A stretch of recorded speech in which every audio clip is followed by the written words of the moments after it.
Nagkalimaw naman itong si Ethan Albano ng Wonju DB sa katatapos lamang na laro nila laban sa team ng Seoul Samsung Thunders at ang nagawa nga niya sa game na ito ay 21 points, 3 rebounds at 12 assists. Hindi biro ang 12 assists at narito nga ang ilan sa mga laro niya laban sa team ng Samsung. Sa play na ito, simple lang, nasa motion ang opensa ng Wonju, bigay sa kabila ang bola, hindi na nakasabay sa area ang depensa ng Samsung, libre na nga para sa layup. Dito naman atake sa basket, konting fake pass, nakalusot sa depensa plus 2 points na naman ito para dito kay Albano. Double clutch naman ang ginawa ni Ethan Albano sa play na ito, nag-attempt pero binaba ng konti ang bola, sabay layup, scoop, pasok yan para kay Ethan. Maagang tambak ang ibinigay ni Albano at ng Wonju laban sa team ng Samsung. Malakas ang team ng Wonju at isa lamang ang talo nila na kung saan si Naren sa bando naman at ang Anyang ang nagbigay ng talong ito. Sumunod na play, contested na tira ang binitawan ni Albano sa 3-point area pero pumasok pa rin ito at patuloy nga ang paglamang ng kanilang team. Pasa naman sa libre niyang kakampi sa corner ang sumunod na play, nahuli ang depensa ng Samsung, pasok ang tres ng Wonju. Ethan Albano na naman ang nagbitaw ng tres sa play na ito, pasok na naman para sa team ng Wonju. Siya ang number 1 Asian import dito sa KBL, sunod si Abanto at sobrang laki ang posibilidad na kapag hindi nagkalaban ang Wonju at ang Anyang sa knockout stage ay sila ang maghaharap sa finals. Tres na naman ang binitawan ni Albano sa play na ito, pasok na naman yan.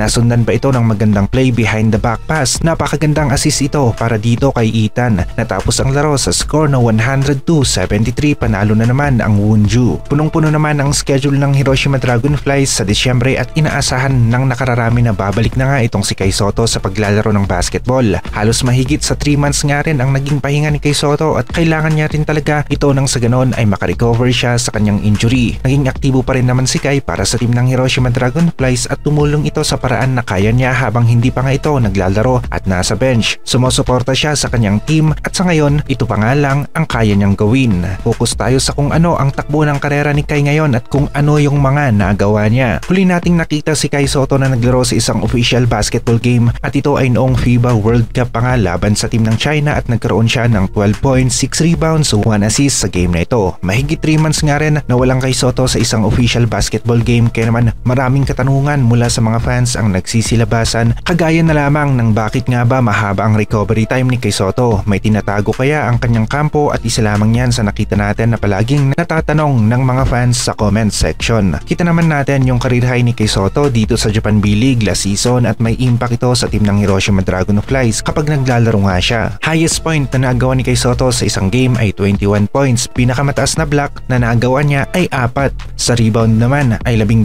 sa assist ay 6. Itong mga numbers na ito ay nagpapakita lamang na meron at merong laro si Kai na nagiging dominant siya dito sa Japan B-League. Determinado pa rin sina Kai Sotto at ang kanyang kampo o agency na Wasserman na ituloy ang push nila ngayong season o taon na ito para makakuha sila ng NBA contract at si Kai Sotto pa rin naman ang pinakamalapit nga na Filipino basketball player na posible na umabot nga sa NBA. Very positive ang kampo ni Kai at inaasahan na maglalaro nga ulit siya sa NBA Summer League 2024 at alam naman natin na kapag ang Wasserman ang gumagalaw sa sports ay kadalasan rin na nagkakaroon nga ng resulta. Plano rin ng Wasserman na dagdagan nga rin ang body mass ni Kai Sotto nang sa ganon ay mas maging mabigat nga siya sa loob ng paint pero ang kinakabahala ng mga ilan sa mga fans ay baka bumagal ito. 15 pounds ang target ng kampo ni Kai Sotto at na-convert natin ito sa kilograms at ang lumabas ay nasa 6.80 kilos. Sabihin na natin na 7 kilos at sa palagay natin hindi ito makakaapekto sa galaw o bilis ni Kai Sotto kaya wala tayong dapat ikabahala na baka bumagal nga ito.